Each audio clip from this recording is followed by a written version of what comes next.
we were ready to go to sleep in bed, and these guys started breaking in. We were hearing breaking glass and the door getting kicked in and stuff. They got in the doors, and my girlfriend at the time, she was just like, oh, what's happening? I was like, those are people breaking in, get out the back window. And she tried to get out the back window. She came back up, she's like, there's bars on it and they won't budge. I was like, screw it. I held the door closed, and I had all my weight against it, my head and everything, and I hear them come up to the door and they try to push the door open and then say, oh shit, there's people living here, and shot through the door. And I caught the bullet right here in the back of my head. I fell to the ground. And then, because of my dead weight, I was laying against the door, so they couldn't get it open. They got it open like a big enough crack to stick their hand in with the gun and fire around the room. And then they left with nothing. I just remember a piercing when it went in. It cut through my eardrum, and I remember when I fell to the ground, there was a loud sound like I was standing right next to a waterfall. She was flipping out. Yeah. And actually, she called 911.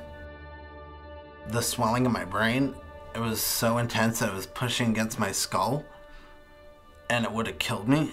So what they had to do was remove half my skull, and to preserve it, they put it into my stomach, so the blood would preserve it, the warmth and everything. I used to pass by here and like always think like this, you know, this could have been me. I could have been one of these crosses. I don't know, there's just so much, you know, senseless violence going on here.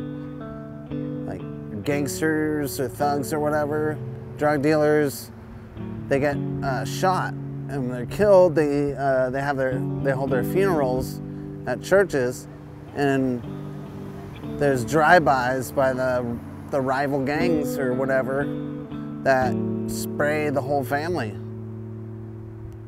of the guy they just shot. But yeah, I used to pass by here and think a lot. It's pretty morbid. But, yeah, it was pretty tough growing up. We were raised on welfare, and we were always in and out of houses. And I left the house when I was 17. I started skateboarding in 1987, and in the Bay, like, it was pretty good. And my mom was an artist. She taught me how to draw, so I really wanted to do skateboard art. And that's what I wanted to do since I was a little kid. When I was told by my doctors that I can't skate anymore, that was a big deal to me. It was a really big deal. But I really wanted to do my art too. And so I figured, I was like, you know what? I'm totally screwed now. It's like I can't skate, I can't do my art, can't tattoo, nothing. All my muscles were completely gone. I had no stomach muscles, no back muscles, nothing. And I figured, like, instead of like stopping everything, I can't skate, so I might as well draw it. I just might as well stay involved somehow. I had to train myself.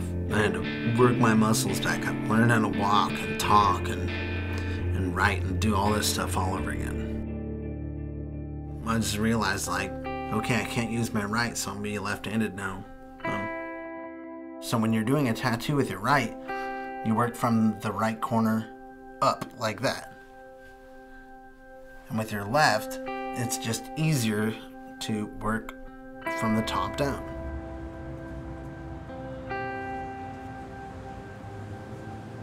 Anything I'm doing now, because of my friend Cal in Petaluma, and Clayton and Matt, they're just pushing me and pushing me and pushing me to do it.